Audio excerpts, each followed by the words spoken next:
Just before we dive into today's podcast, this episode is brought to you by Bloomreach Engagement. Now, they're an AI-powered marketing automation platform that personalizes the online shopping experience for your customers. Now, Bloomreach brings the power of AI in three ways: your customers' real-time data, the anonymous website visitors, and the Shopify data, so you know exactly what customers want, when they want it, and where to show it to them. Now, Bloomreach also enables Shopify companies to connect all of this understanding across all channels, so online, offline, including mobile, really to create the most personalized campaigns, engaging conversations with customers, and most importantly, to deliver a shopping experience that's unique to each shopper. Now, Bloomreach Marketing Automation Solution integrates seamlessly with all of your existing tech stack. It aggregates data across the entire customer journey. And as I mentioned, it really empowers you as the founder or as the marketer really to act on all of these insights from a single platform. Now, the company has over 30 AI patents and serves over 850 global brands. So you can learn more, ecommercefastlane.com/Bloomreach, or you can go direct, bloomreach.com, and get started today.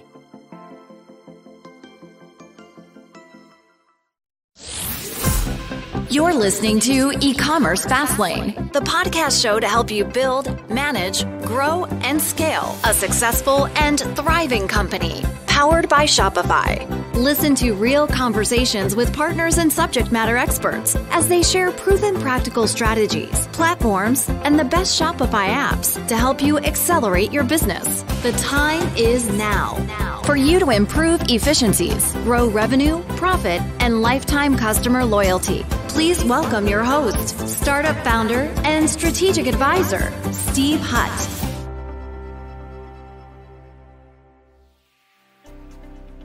Welcome back to eCommerce Fastlane. My name is Steve Hutt. I'm your host today. Thank you so much for joining our show today. There's so many podcasts available in direct-to-consumer and marketing and in the agency world and in Shopify's kind of ecosystem. Thank you so much for showing up today.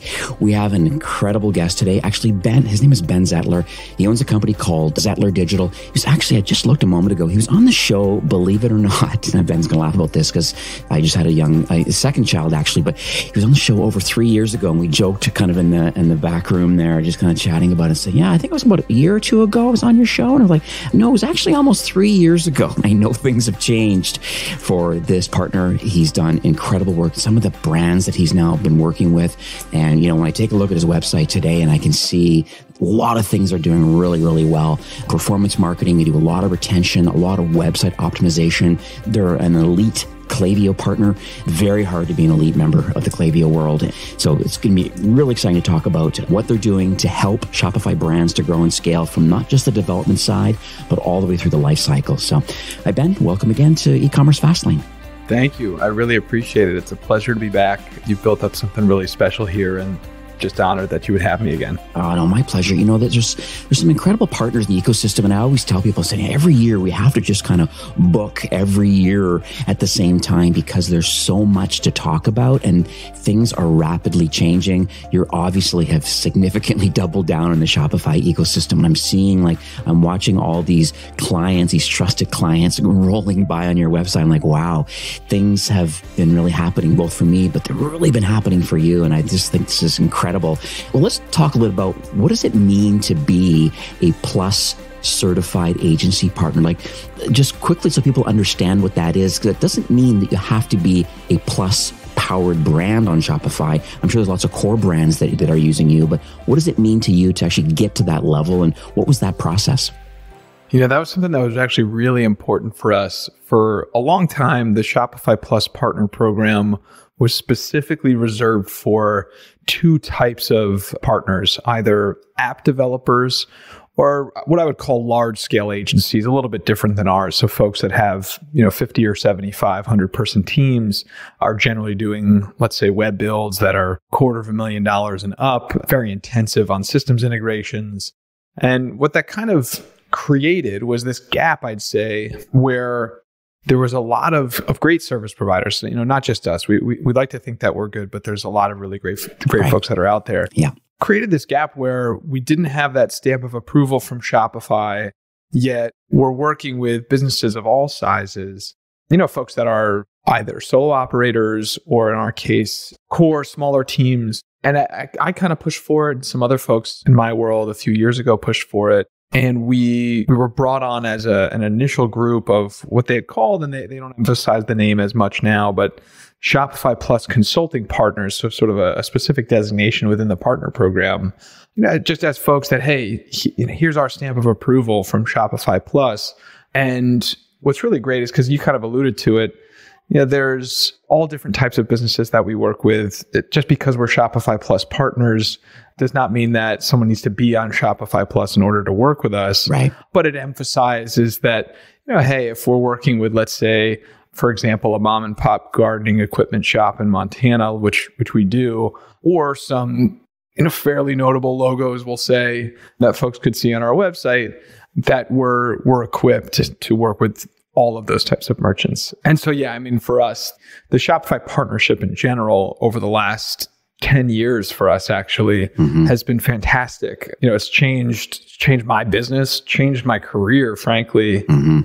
And we're really grateful for it. And so we're always happy to kind of, whether it's provide resources and insights and go through with the Shopify team, like, hey, how can we improve elements of the partner program? How can we improve elements of the product? How can we give feedback on the product?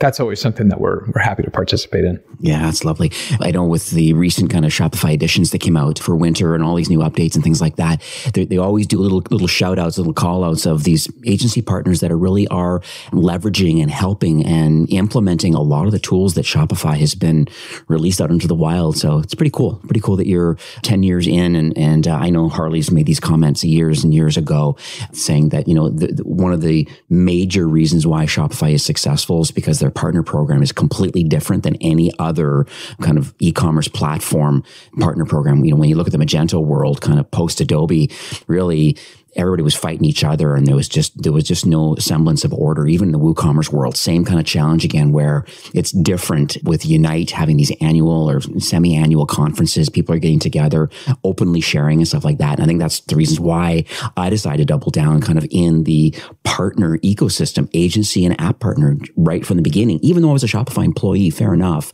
but I saw what Harley and the rest of the team were building, and it's just like, here you are 10 years later.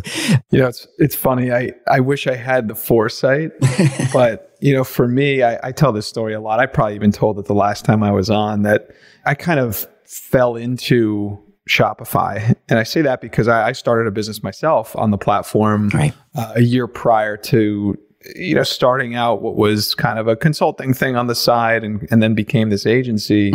But at the time, I had a few different options, I suppose, it was unclear to me. It was a whole new world for me. Like, okay, do I put the website on Shopify? Do I go to one of these other platforms that I put out there? And then I chose Shopify, and then it just has become, for me in my journey, I guess, one step after another with the growth of the platform and learning more about how to operate within the platform, and then more broadly operate within just the e-commerce ecosystem and so much of that Shopify has contributed to. Right. And, you could call me all in on Shopify now, but it's something that has just built and built and built over time, which is all a very, very positive thing.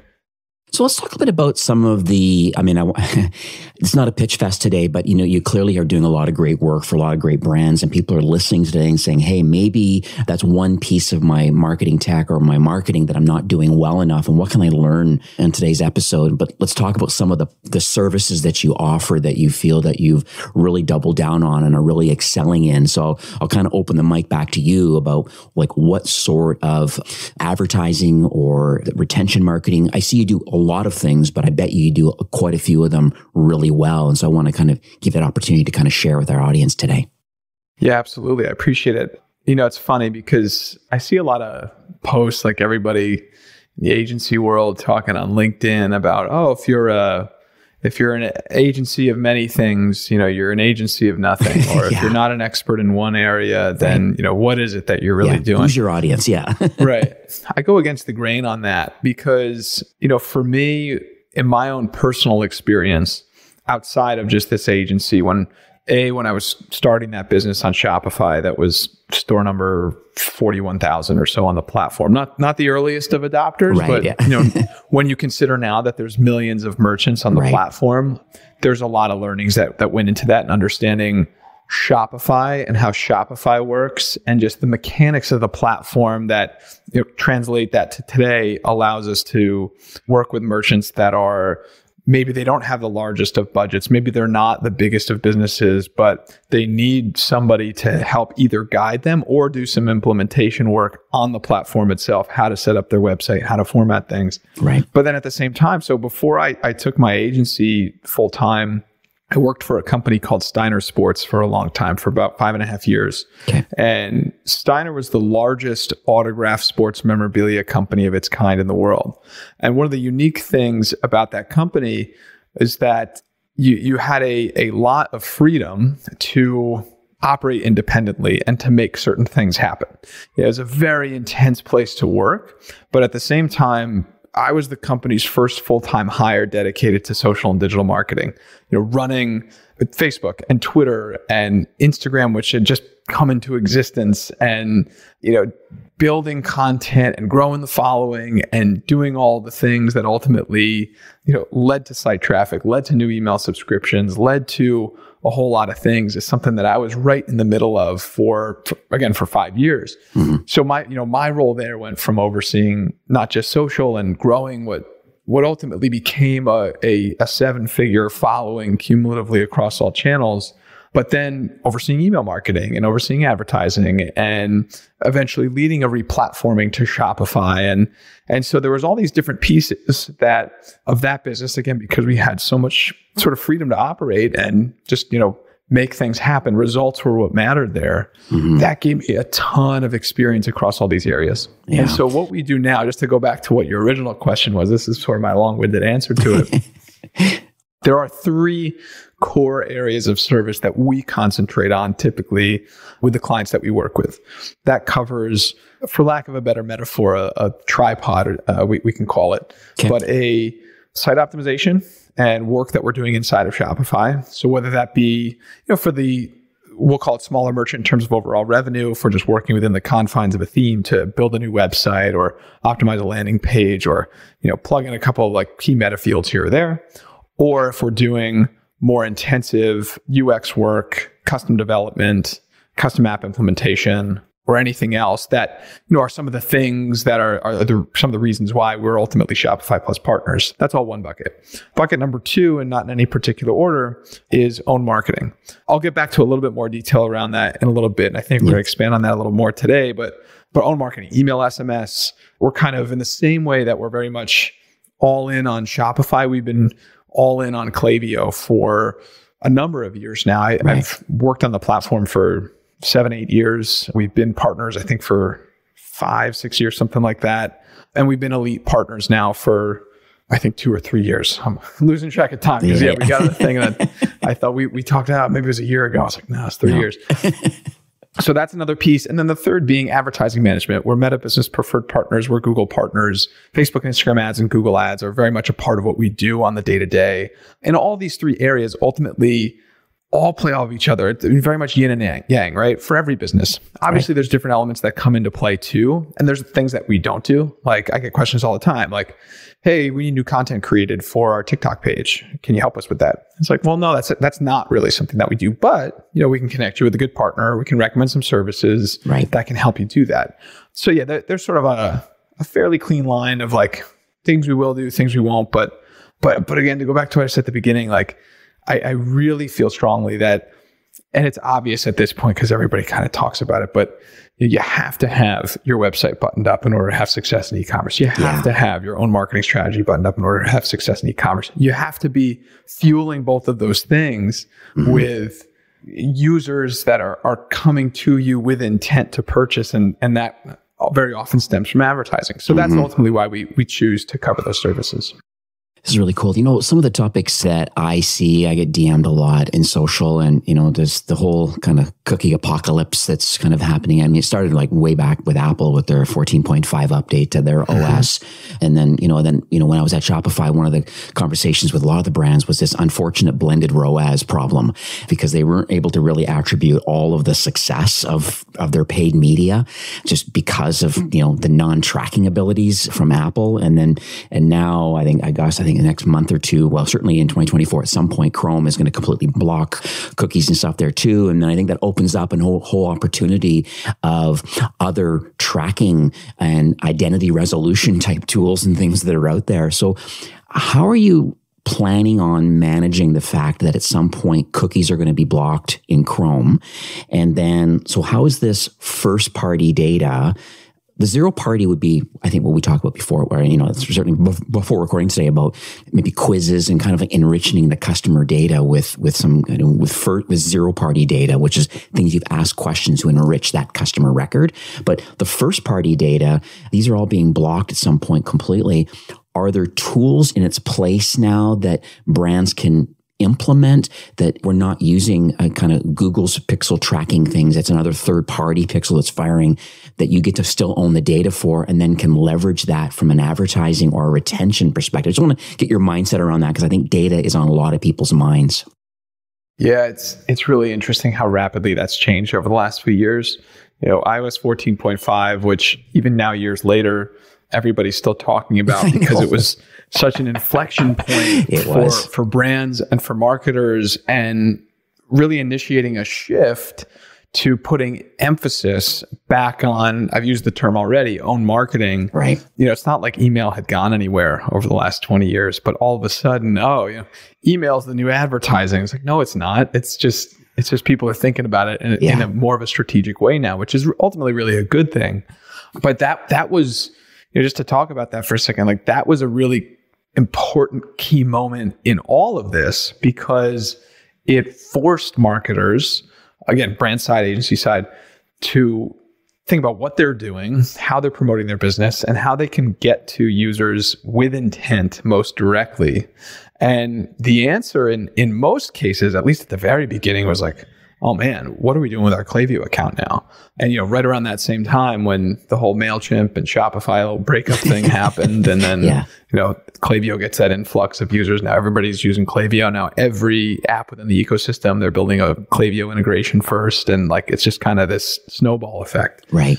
But anyway, the point being that having all of that information, regardless of whatever email or SMS platform you use, having information about a user's interests and also their intent and their purchase history and all that, like all of that information contained there, to where you can then potentially reach them directly and personalize the communication that you're sending to them, is super, super impactful.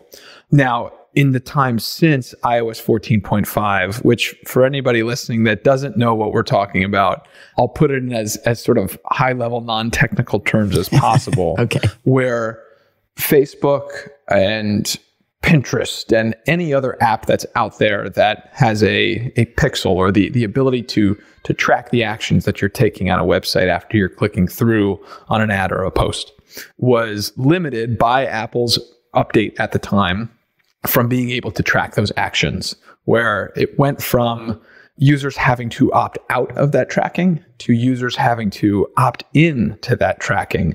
And, of course, who's going to opt into that? And then it became, whatever the numbers were at the time, it was like, 96% of users don't opt in. It's like, I can't even imagine that it's only 96. Like, you would think that it would be even higher. And so what brands lost was the ability to understand when users are actually taking certain actions, and then that information being reported back into ad platforms. Again, not Facebook specific, but Facebook was probably the biggest opponent of the whole thing and the most vocal about it. And plus, that's where everybody's spending their marketing dollars. And that really impacted the ability to drive profitable advertising, or, without getting too far into the minutia of it, like brands thinking that they were running profitable advertising, but then all of a sudden they're not. So what's been helpful for us over the last couple of years is a few things.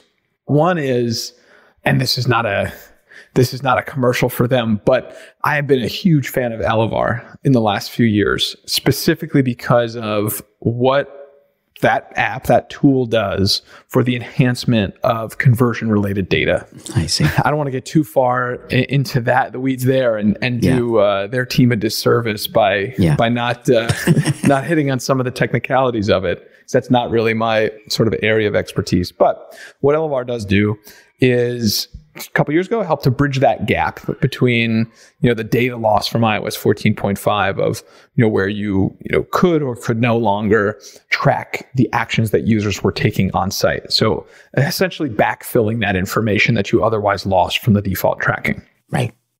That's one thing that's happened. Now, another thing that's happened too is Facebook's default reporting and default tracking through different methods that they've implemented over time, sort of sans cookie, getting back to the original question, has actually gotten better using various signals and other pieces of information, other ways to track info that, this sort of pending doom of a cookieless world. The apocalypse. is becoming a little bit less of as major of a concern as it seemed to be a few years ago. I see. Now that said, there's always kind of this piece of, when one thing changes, then it's like, okay, what's the sort of chain reaction to it? Right. And so, we'll see if there's as big of an impact. I don't think there will be, because, not certainly as big as 3 years ago. I think it was with 14.5, just because platforms, brands, everybody's prepared for it and preparing for it now. And so, it's tools like an Elevar that, they've been talking about that already of okay, what's going to happen when there is sort of this cookieless world, and are you leveraging server-side tracking in order to properly track user actions and conversions that are happening on your site from advertising? And so, with a lot more folks talking about it, I see it having less of an impact. But for anybody that's out there, brand owner or whatever it might be, where you kind of see all these things and you don't really know what's happening or what to do or where to turn. Right. Again, without trying to make it too much about Elevar, I'd consider them, and there's some other players in the space too, tools that you can leverage in order to bridge that data gap. And that's really important. Yeah, I love Elevar. I've had them on the show, and Littledata is obviously another great tool that is server-side, kind of API direct, and it will definitely enrich your GA and the customer record correctly. And it works, and both these tools work ridiculously well for people in the subscription space too, because a lot of times it looks like in a subscription that there's, for lack of a better word, like an entry in GA that's a brand new customer, but it's actually not. It's actually like order number 2, 3, 4, 5, or 6, and it helps you with lifetime value and proper reporting. It helps with marketing better. And so that's what Littledata or Elevar does. So I'll put those in the show notes as a link. Anyways, you can kind of check out some podcast recordings with them. I think Littledata is coming up the next few weeks also. But I want to circle back a little bit about the owned media, because it seems like that's some of your superpowers, just being a Klaviyo elite partner. And I see a lot in social right now. And it seems like, as you said, email seems to be like this reinvigorated kind of I want to own my list, and I want to do content marketing, and I'm going to do all these things around my brand building. And obviously having emails and SMS is the best way to be able to market directly to your customers. And then you understand that journey of them, and they're opting in for the most part. Now, there are tools we'll talk about later, maybe that can allow you to get the email addresses, like retention.com and a few others, where they understand the unknown site visitor and can give you the email address for thanks for visiting sequence versus thanks for signing up or manually opting in. Which I'm very skeptical of, by the way. We'll talk about why, but okay. All right. Fair enough. And I think there's two sides of this camp, but from your standpoint, so let's talk a bit about how you believe a brand needs to leverage their email and their SMS strategy. Let's not talk about the anonymous site visitors, but these manually opted in people. How are we capturing these email addresses and SMS? Are there tools? Is there processes? Is the theme? Because there's going to be some DIYers listening today saying, yeah, I'm not doing it very well. I'm not building my list. I know there's benefits in it. What are the best of the best doing right now? Or what are you recommending for your retainer customers now? There's a couple of really interesting things that I'm seeing lately. Inevitably, in order to grow a list, there has to be some element of give. What is it that you're giving to the consumer in order to get their information? Very rarely are you going to see a brand that's able to grow a list to any, we'll call it significant degree. In most cases, yes, it's going to be 10% off, $10 off 50 or 15% off or some sort of a discount. Right. It doesn't have to be. It can be enter for our monthly giveaway of a $250 gift card or free whatever or something. But there's always, I don't know, in my opinion, always going to be some element of that. Very rarely you're going to get somebody to sign up, hey, sign up for our newsletter. Unless like you're a fairly highly sought brand that has a highly sought after product that people need to know when you're going to release products because it's going to sell out. Like that kind of thing. A special drop or something like that can happen. These flash sales and stuff. Right, which you do see. Yeah, you do see, but it is more rare. Now, how you're presenting that incentive becomes then the key thing, since that's what most brands are having to do. What I had been a proponent of for a while, and it's kind of switched for me pretty quickly after kind of beating that drum for a long time of, simplify that opt-in process. Here, give people their incentive, ask them for their email. If you have an SMS program, ask as a second step for SMS and sort of be done. That's something that I've been a really big advocate for a while. But lately, I've really kind of flipped that perspective. Asking for information from a user directly within that sign-up process in order for them to unlock a first purchase incentive discount, something that they would receive within their welcome flow or on a confirmation after they've entered their email or entered their SMS number. That is so important. And I say so important, and I say it so, kind of confidently because I have seen it already right now as of today, the time that we're recording this podcast, brands that we are working with on implementing different tests where they are asking customers that visit their site or prospective customers that visit their site, hey, you've unlocked 10% off. Tell us why you're here in order to claim your discount. And I'm a gift buyer, or I'm interested in X, or I'm interested in Y, or any questions that you might want to ask them. But being able to take that information and leverage that information inside of a Klaviyo or whatever email platform you use to identify what a user's interest is or what their purpose in being there is, or any other sort of interesting information that could help you tailor the content and tailor the experience to them is so massively important. If you can serve content to users right within a welcome flow or in other ways too, that they are more likely to be interested in, well, they are more likely going to make a purchase.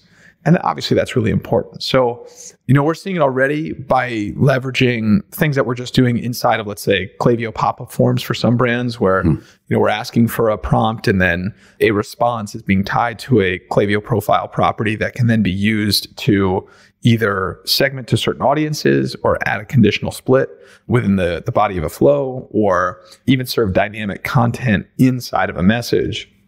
That's become really, really important.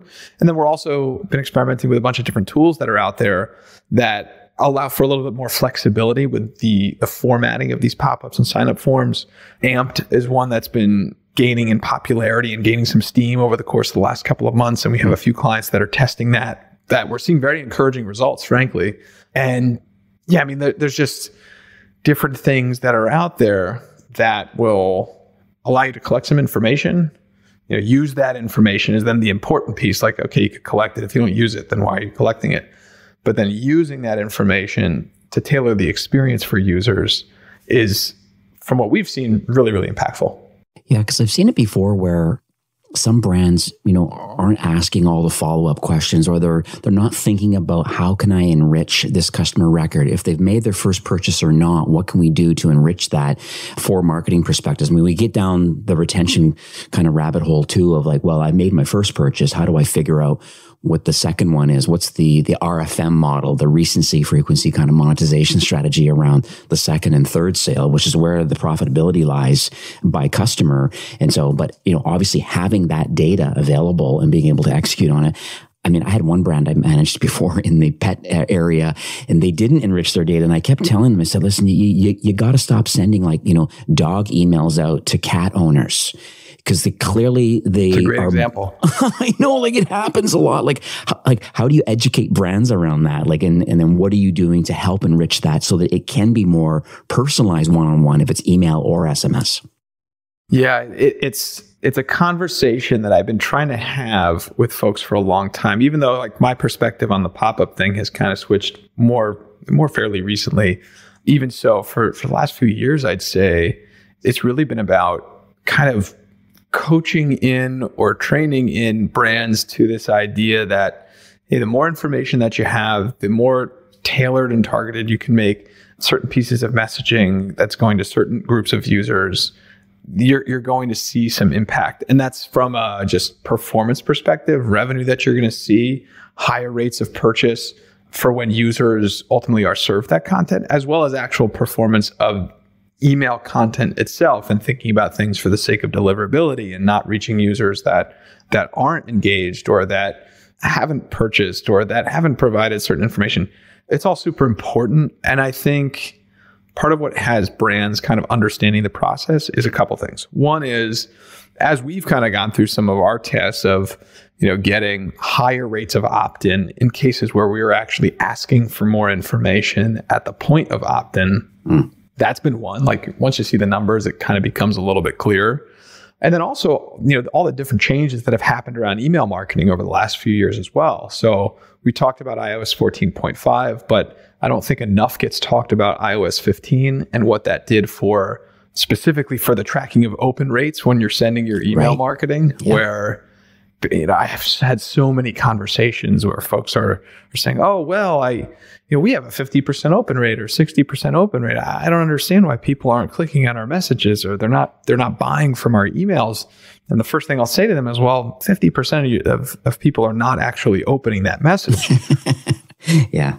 Because of what Apple Privacy Protection has done to limiting email service providers' abilities to read whether or not someone has opened. So if somebody uses an iPhone and they use Apple Mail, which for most lists that I've been inside of is roughly about at least 50% of that list, well, they send an estimated metric for whether or not someone has opened, and that has wildly inflated open rates over the course of the last 2+ years since that was implemented in October 21.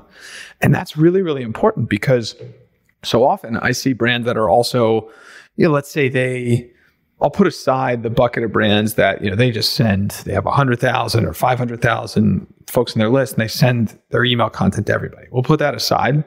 But even for the folks that, let's say, okay, here's our list or our segment of users that have opened once in the last 90 days, or they've opened 3 times in the last 30 days, or whatever other sort of combination of metrics.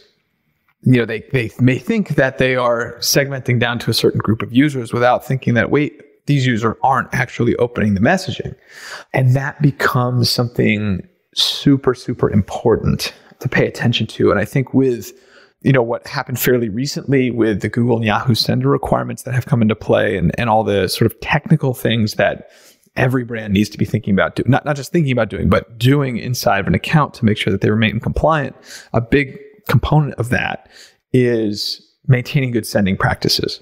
Sending to users that are most likely to engage with messaging, just from hey, have they bounced? Hey, have they not bounced? Have they opened? Have they not opened? Have they clicked? Have they not clicked?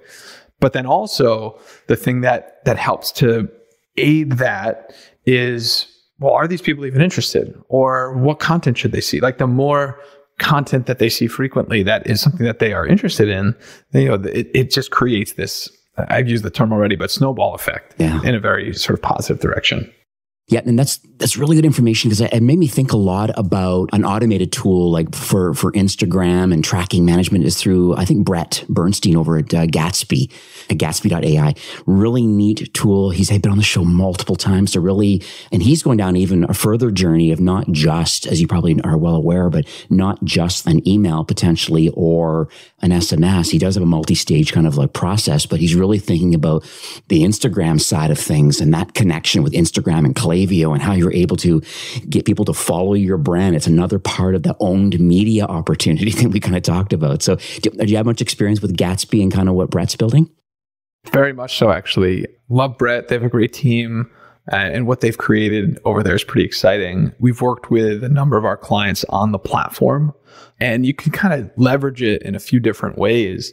One brand I'm thinking of where you can use it as a way just kind of to simply reward customers, let's say. So, hey, tag us in a post and we'll send you $5 off your next order, something as simple as that. And then by giving your Instagram handle within a sign-up form, Gatsby can read whether or not someone has tagged your brand in a post, right? Which is fantastic. But we have a brand also that kind of built their ambassador program off of it. So use it as a mechanism to understand, hey, what types of Instagram followings do these users have? So they, fill out a form, they enter their email, they enter their handle, it pulls their username. Okay, we know this person has 50,000 followers. This person has 500 followers. And that can trigger that count. We can use as a conditional split within a Klaviyo flow to trigger certain messaging that goes to those two very different types of users. So something where like, oh, hey, thank you for applying. You weren't necessarily the right fit. Like I'm paraphrasing. That's not exactly how we worded it, but you weren't a fit for the program at this time, but here's $10 off your next order. Or, thank you so much for joining and you're in, and please post this, and here's an access to assets, and welcome to our community. But then when somebody with 100,000 followers comes in, it's like, well, wait, let's send an internal notification to somebody at the company that gets triggered from a Klaviyo flow when that happens, and then have a message that goes from that person to the person that applied automatically to set up a call to say like, hey, let's establish like a little bit more of a formal partnership. So yeah.